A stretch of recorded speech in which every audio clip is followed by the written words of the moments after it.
इतनी हमारी सर समृद्ध लोक संस्कृति रही है, आपने भी देखा इतना गैर नृत्य इतना सुंदर सा प्रस्तुत किया। इसके संरक्षण और संवर्धन के लिए राज्य सरकार के साथ में भावी योजनाओं से हम लोग जानकारी जानना चाहेंगे कि भविष्य में सर हमारी ये समृद्धि बची रहे, उसके लिए क्या कुछ किया जा सकता है सर।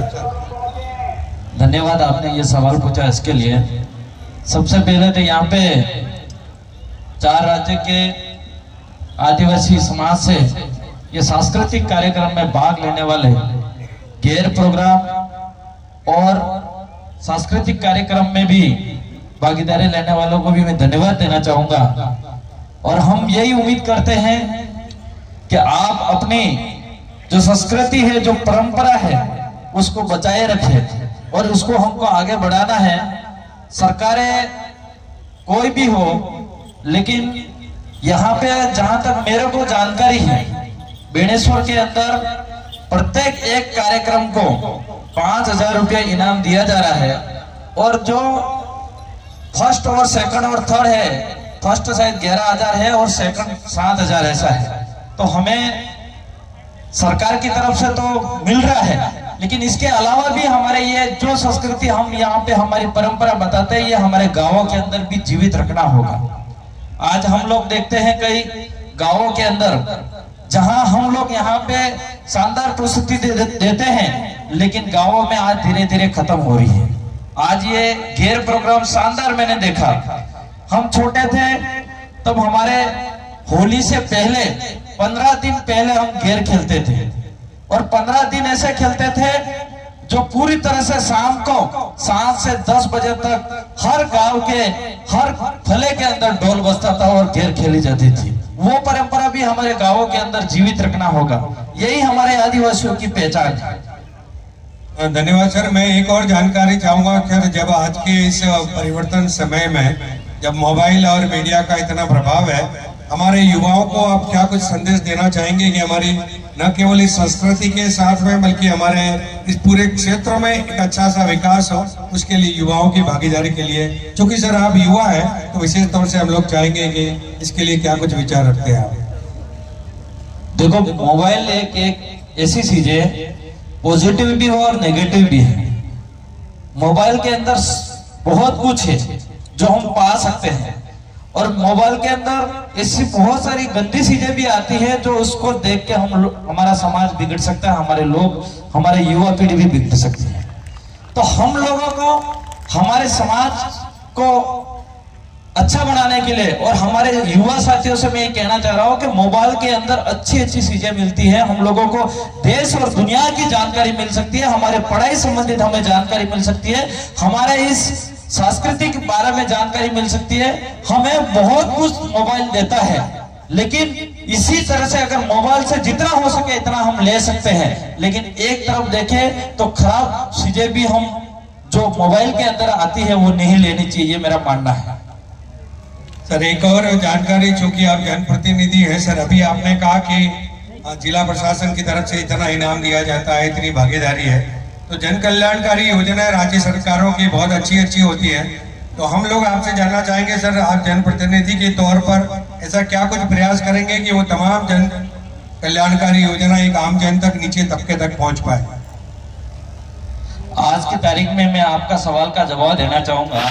आजादी के बाद 76 साल हो गए, आज तक हमारे इस एरिया के अंदर, ट्राइबल एरिया के अंदर देखा जाए, और विशेष करके मैं 4 राज्यों की बात करूं, उन चारों राज्यों के अंदर हमारे केंद्र सरकार हो चाहे राज्य सरकार हो, जन कल्याण योजना काफी सारी रहती है, लेकिन वो धरातल पे नहीं जा पा रही है। वो धरातल पे न जाने, इसका उपयोग नहीं हो रहा और इसका फायदा लोग कैसे नहीं उठा पा रहे। इसका मेन कारण है या तो प्रशासन ध्यान नहीं दे रहा, या फिर हम जैसे जनप्रतिनिधि ध्यान नहीं दे रहे। मेरा एक ही संदेश है कि हम लोग, चाहे कोई भी हो, केंद्र सरकार, राज्य सरकार की जितनी भी योजना है, इस योजनाओं को धरातल पे लाने के लिए और उस धरातल पे आम जन को फायदा दिलाने के लिए हम प्रशासन और जनप्रतिनिधि की जिम्मेदारी, उसको कर्तव्य को पूरी तरह से निभाना चाहिए।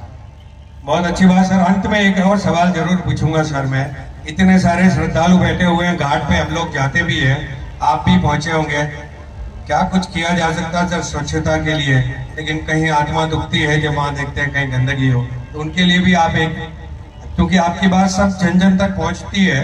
तो स्वच्छता के लिए सर, आपने ये सवाल भी पूछा, जब उद्घाटन कार्यक्रम हुआ था उसमें मैंने यही बात करी थी कि ये मेला कार्यक्रम है और हम यहाँ पे अच्छा से अच्छा क्या कर सकते हैं।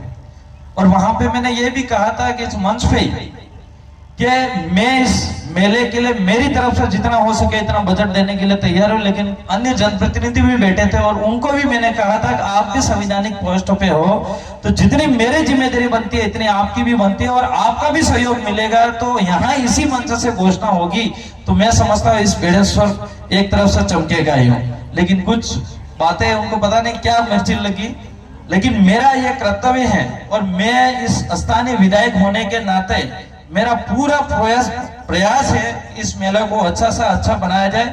अभी हम बहुत जल्द एक आर्किटेक्ट बुला के प्रोजेक्ट बनाना चाह रहे हैं यहाँ पे और बहुत अच्छा से अच्छा करेंगे।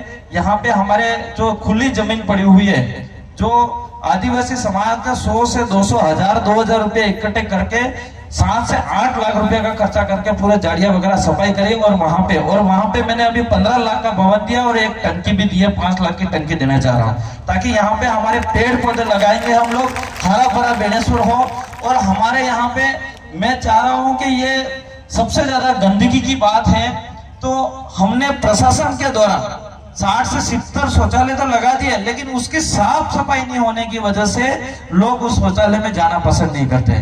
तो हम ये भी चाह रहे हैं कि स्थानीय रूप से उसका कोई समस्या का समाधान निकलेगा तो जरूर उसका अच्छा साफ सफाई रहेगी, ये मेरा मानना है। बहुत अच्छे सर। अंत में सर एक गुस्ताखी माफी के साथ में पूछ लो छाया सर, बता दीजिए। छाया तो मैंने हमारे यहाँ पे वीडियो सब भी बैठे थे, मैंने पहले कह रखा था प्रशासन को, मैंने कहा यहाँ पे जो भी मेले के अंदर कमी पेशी नहीं रहनी चाहिए, लेकिन फिर भी ये कमी दिख रही है।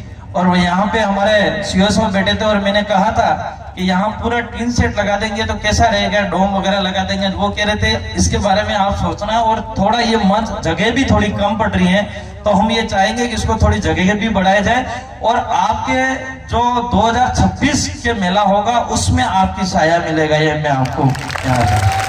ठीक है, ठीक है। 2026 में छाया के साथ फिर मिलेंगे, इसके लिए सर बहुत बहुत धन्यवाद। धन्यवाद। परिणाम आ चुके हैं, तैयार है।